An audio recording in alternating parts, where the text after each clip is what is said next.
dari kelompok 9. Halo semuanya, perkenalkan nama aku Risa Nayandra dengan nomor NRP 5026651028. Halo guys, perkenalkan nama aku Revalina Anissa, NRP 50 260 26 11 49. Halo guys, aku Meika Arinaya Hanifah dengan NRP 5026 25 1042. Halo semuanya, perkenalkan nama aku Marija Putri Evita dengan NRP 5026251061. Halo semua, perkenalkan namaku Ida Bagus Ngurah Senjaya dengan NRP 5026251166. Mahasiswa itu seringkali dihadapkan dengan banyak sekali masalah di saat masa pertama mereka berkuliah.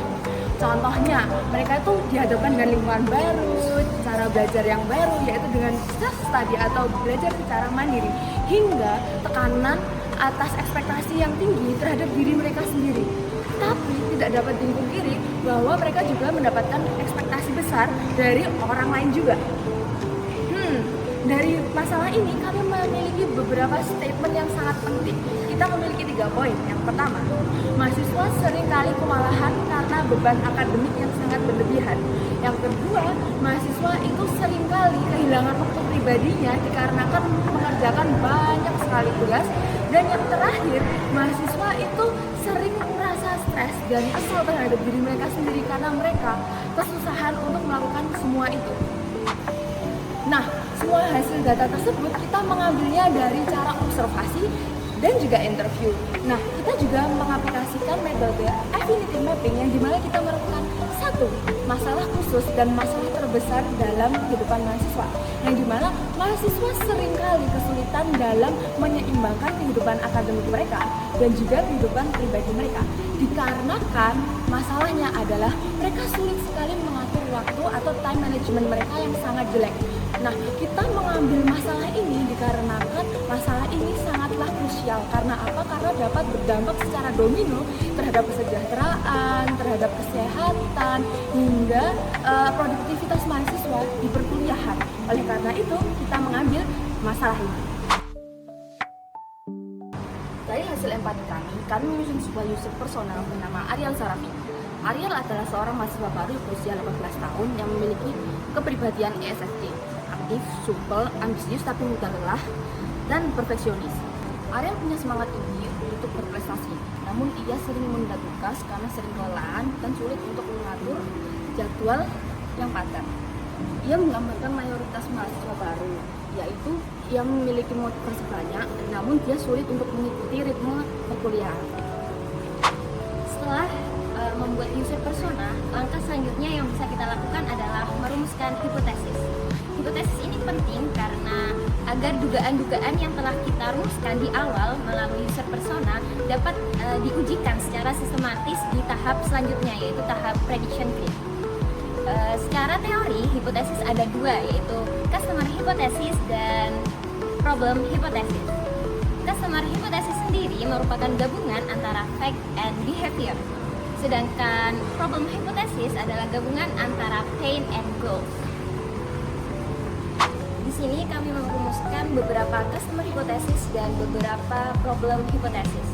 Untuk customer hypothesis, kami merumuskan gabungan antara fact and behavior. Yang pertama, kami merumuskan bahwa faktanya adalah Ariel mengalami stres dan behaviornya Ariel sering menunda tugas, sehingga kita gabungkan menjadi customer hypothesis, yaitu Ariel mengalami stres karena ia sering menunda-nunda tugas. Kemudian untuk problem hipotesisnya kami merumuskan gabungan antara pain and goal. Painnya, Ariel sebagai mahasiswa baru ia dituntut untuk belajar mandiri, terus ia itu harus bisa memanajemen waktu dengan baik lah. Kemudian untuk goalnya, dia ini ingin bisa mengatur waktu dengan lebih efektif dan lebih baik. Sehingga kita rumuskan problem hipotesisnya merupakan Ariel sebagai mahasiswa baru ingin memiliki strategi dalam memanajemen waktu. Untuk menguji kebenaran hipotesis kami menggunakan alat yang disebut dengan prediction grid. Prediction grid itu adalah alat untuk mengidentifikasi suatu resiko dalam prediksi. Terdapat 2 dimensi penting dalam prediction grid. Yang pertama itu adalah impact, seberapa besar pengaruh jika prediksi tersebut salah. Dan yang kedua itu adalah confidence, seberapa yakin kami terhadap suatu prediksi. misalnya seperti prediksi mengenai Ariel yang kesulitan untuk beradaptasi itu salah, maka solusinya harus diulang karena impactnya yang tinggi. Hasil dari grade ini membantu kami untuk menentukan mana yang harus terlebih dahulu dalam proses evaluasi. Setelah mengetahui arah prediksi dan hipotesis, kami juga menggali sisi emosional dari masalah ini melalui yang namanya sorting pain. Sorting pain ini memiliki satu aspek yang sama dengan prediction grid, yaitu impact. Namun bedanya, impact di sorting pain ini lebih difokuskan kepada impact terhadap emosional manusianya itu sendiri. Contoh, misalkan Ariel sering merasa kewalahan, lelah karena tuntutan akademik yang terlalu tinggi tanpa adanya waktu untuk dirinya sendiri. Sorting pain dan prediction grid ini dua-duanya sama-sama penting.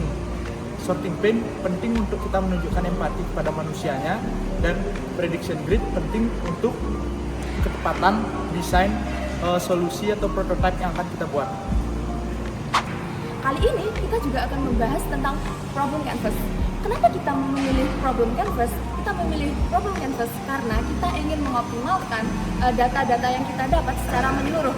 Karena apa? Masalah ini tidak hanya dapat kita satukan karena kita melihat, kita mengobservasi saja, tetapi kita harus juga berbasis dalam data.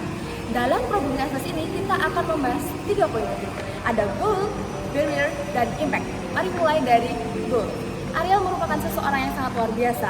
Dia ingin memiliki suatu tujuan yang sangat penting, yaitu dia ingin memiliki kesuksesan dalam akademik, namun tetap memiliki kehidupan yang seimbang. Nah, namun di antara itu, dia juga memiliki yang namanya barrier atau hambatan. Dia memiliki sifat yang malas, dia sulit mengatur waktunya, dan juga seringkali dia memiliki tingkat stres yang sangat tinggi. Itu akan menyebabkan dia memiliki banyak sekali tantangan. Nah, selanjutnya dia juga memiliki yang namanya impact. Impact dari semua hal tersebut menyebabkan dia produktivitasnya kurang, terus akademiknya menurun, hingga dia menyebabkan mental health Ariel yang berantakan. Kita mengambil problem canvas. Kenapa? Saya akan membahasnya lagi karena problem canvas ini dapat berkesinambungan antara dampak, penyebab, hingga hambatan itu sendiri. Oleh karena itu, problem canvas sangatlah penting dalam bidang ini karena problem canvas dapat memvisualisasikan semuanya dari akar masalah hingga lain-lainnya. Oleh karena itu, problem canvas sangatlah penting. Berdasarkan persona Ariel, kami menyusun user studi untuk mengetahui perubahan emosinya selama masa perkuliahan. Di awal kuliah, ia merasa bersemangat dan merasa percaya diri. Di bulan kedua, ia mulai merasa kewalahan dengan tugas dan lingkungan barunya. Di tengah semester, ia merasa stresnya meningkat dan mulai muncul kebiasaan untuk menunda-nunda. Di akhir semester, ia mulai mencari kembali keseimbangan dan semangatnya kembali. Dari peta ini, kami menemukan titik paling kritis yaitu Ariel mulai kehilangan motivasi di tengah semesternya. Disitulah intervensi solusi kami bekerja. Setelah mengetahui akar dari permasalahan yang dialami oleh Ariel, tibalah kita di tahap yaitu solution canvas. Di mana dalam solution canvas ini kami menuangkan ide-ide kami untuk mengatasi permasalahan Ariel, yaitu yang ingin menyeimbangkan antara akademik dan kebutuhan pribadinya. Kita memiliki 8 solusi. Yang pertama adalah menerapkan sistem blok, yaitu di mana Ariel itu harus punya waktu untuk akademik dan harus punya waktu untuk istirahat. Jadi dia itu harus bisa melakukan blocking time antara akademik dan kebutuhan kepribadian seperti istirahat. Kemudian solusi yang kedua adalah the 15 minute rule, yaitu dia itu harus memaksakan dirinya untuk menyelesaikan tugas selama 15 menit. Jadi dia itu harus mengerjakan tugas itu selama 15 menit terlebih dahulu. Kemudian solusi yang ketiga adalah micro goal harian, di mana dia itu tiap hari itu harus punya target harian. Misalnya ketika mengerjakan skripsi, dia itu harus menyicil tugasnya itu per hari, dia itu harus berprogres. Solusi yang keempat adalah reward based scheduling, yaitu dia itu harus memberikan reward kepada dirinya sendiri ketika ia berhasil menyelesaikan tugasnya. Jadi yang kelima,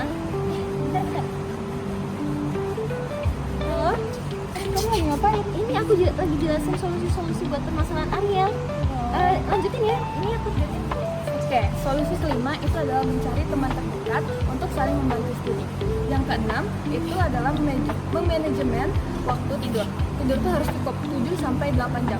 Lalu, solusi ketujuh itu adalah manajemen keuangan. Bedakan mana yang kebutuhan, mana yang sekadar hiburan semata. Lalu, yang terakhir itu adalah rutin mengecek kesehatan mental secara rutin. Dari perjalanan Ariel, kami belajar bahwa tantangan terbesar mahasiswa di era saat ini bukan hanya sekedar akademik, tapi juga tentang bagaimana mereka menemukan keseimbangan antara ambisi dan juga istirahat. Kunci untuk menjadi mahasiswa yang sukses adalah belajar menyeimbangkan itu. Sekian dari kami kelompok 9. Kami ucapkan terima kasih dan mohon maaf atas salah kata. Sekian dari kami. See you.